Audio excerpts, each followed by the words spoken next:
let me tabulate a few of the current pressing issues on which I base my distrust of the current ANC of Ramaphosa as a proxy of white monopoly capital, which must be distinguished from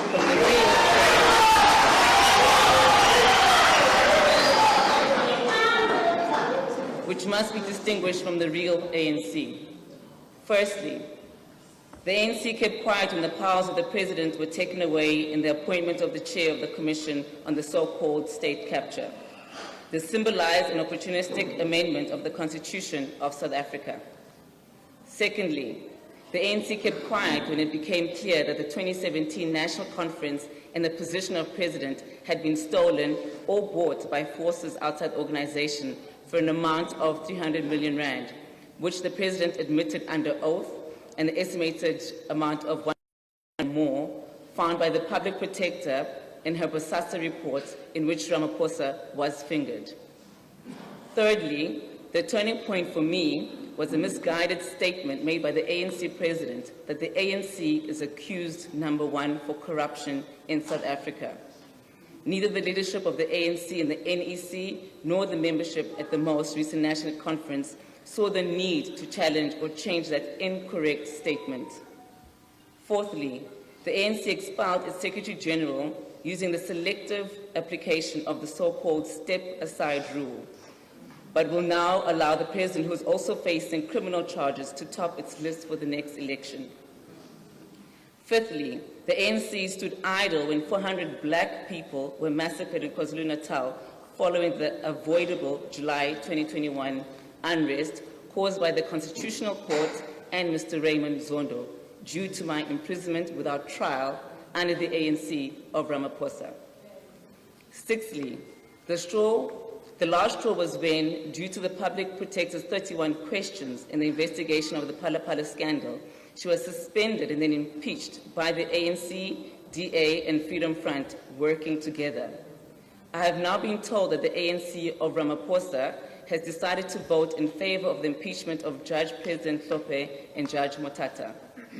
The ANC of Ramaphosa has declared war against progressive black professionals and intellectuals.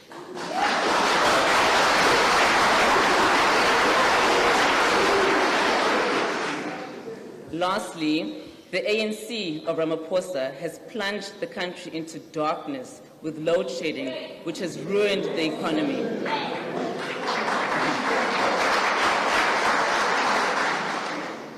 This could have easily been avoided by keeping the best management with successfully prevented load shedding and adopting nuclear energy many years ago. Today, we are told that nuclear power has suddenly become affordable.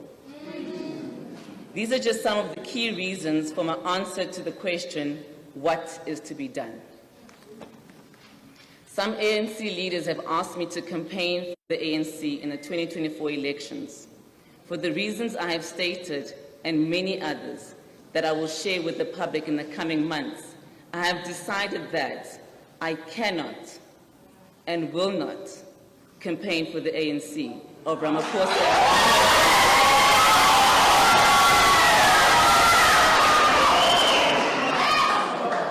My conscience will not allow me to lie to the people of South Africa and to pretend that the ANC of Ramaphosa is the ANC of Luthuli, Tambo, and Mandela.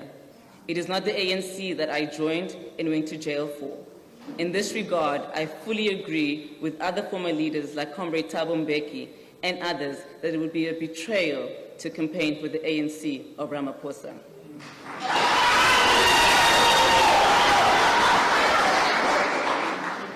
However, I also believe that it's not enough to withdraw from the ANC campaign, which will lead our people to more misery, poverty, racism, unemployment, deepening load shedding, and a government led by sellouts and apartheid collaborators. It is also our duty to guide our people in what to do in order to save our revolution from its enemies and to achieve the society envisaged by the Freedom Charter.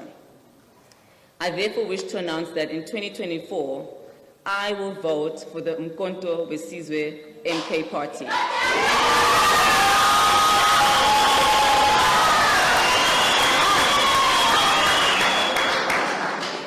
It has already been registered with the IEC with my knowledge and blessings in response to various pleas expressed to me by some religious leaders, traditional leaders, former combatants, and other leaders in society.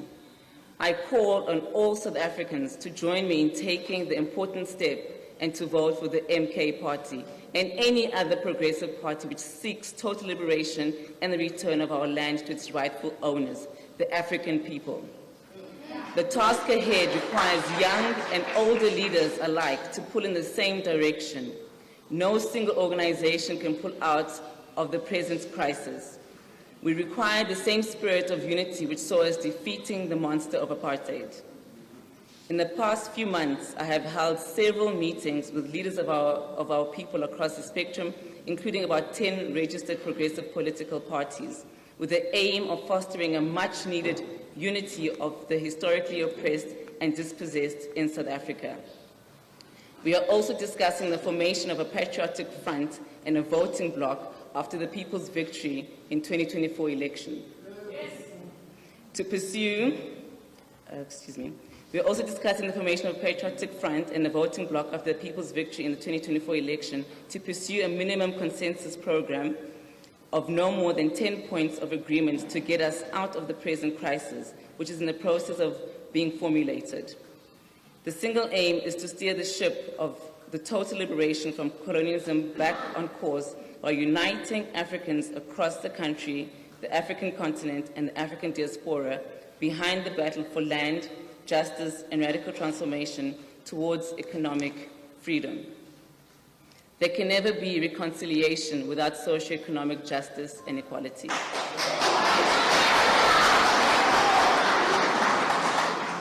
To explain the necessity for taking these steps, and in particular for choosing the vehicle of Mkhonto we Sizwe Party in pursuing our freedom from the present capture by white monopoly capital and the enemies of our people operating among us, I can only quote the founding statement of Mkhonto we Sizwe on 16 December 1961.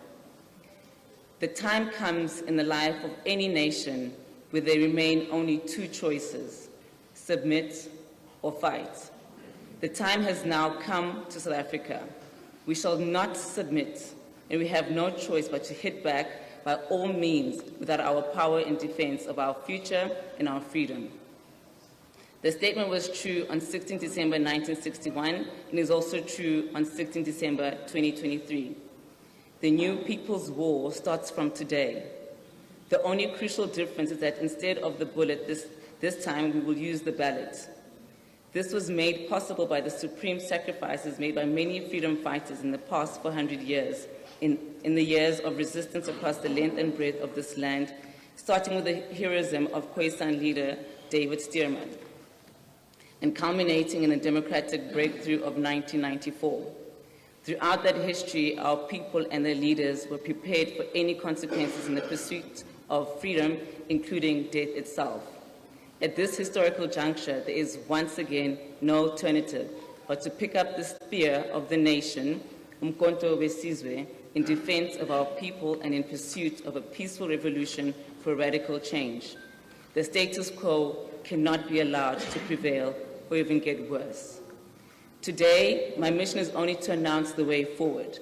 The formal launch of MK Party and the announcement of its interim leadership and party lists will be done in the early part of 2024. At this stage, we will also report back to the nation on any progress in the discussions around much-needed black unity and the Patriotic Front discussions. Due to the toxic atmosphere caused by our captured media, judiciary, and other arms of the state, it was necessary to conduct these discussions underground. We will soon be ready to share the details with the nation. No force can defeat a people's thirst for freedom. I thank you.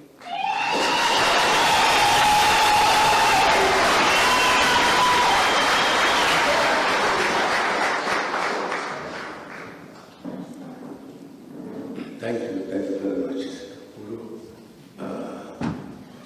This is what I wanted to say today to the country. I've been part of the struggle for a long time. I sacrificed almost everything to die. I was lucky I didn't. Many of my comrades did. And I would love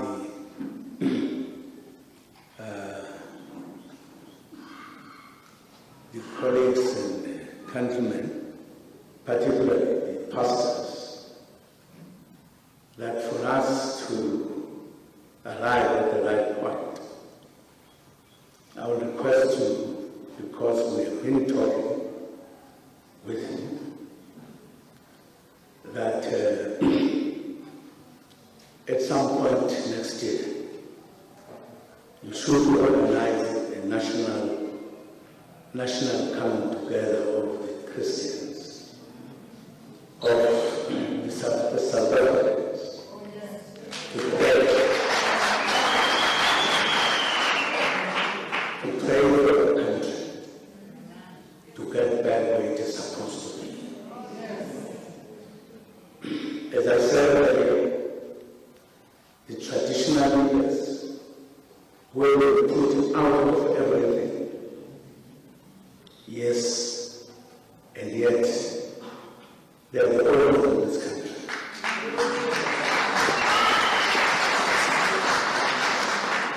They literally have no role in the running of this country.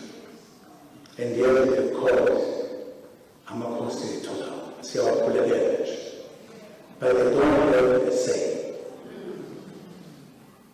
This is their country.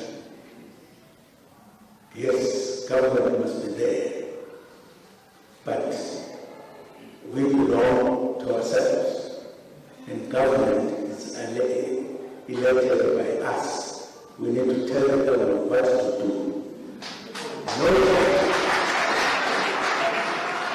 No government must be allowed to sell the companies of the country without consulting us.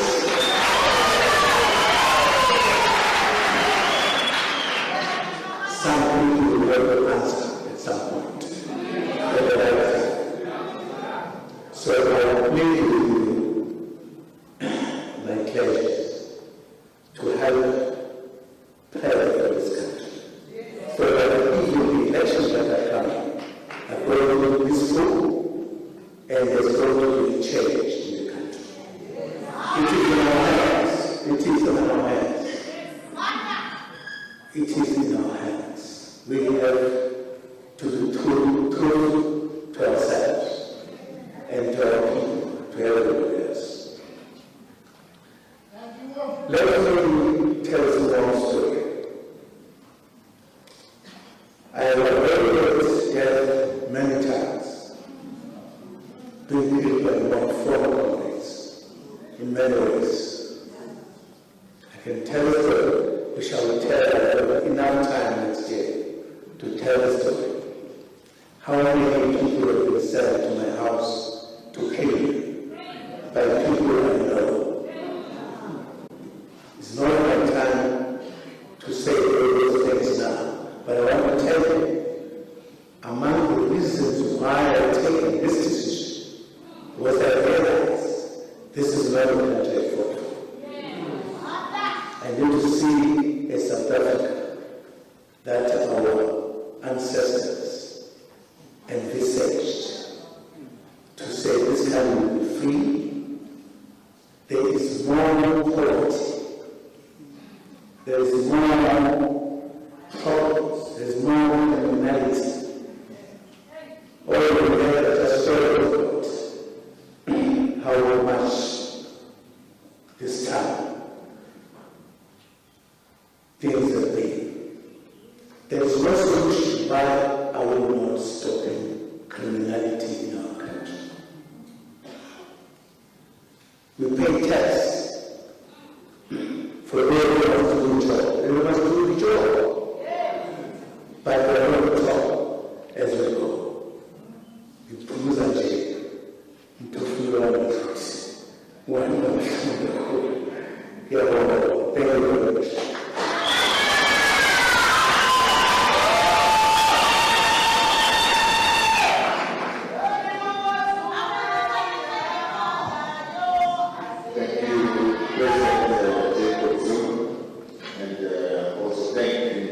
Minister for Greenhouse President speech. I think we can now move on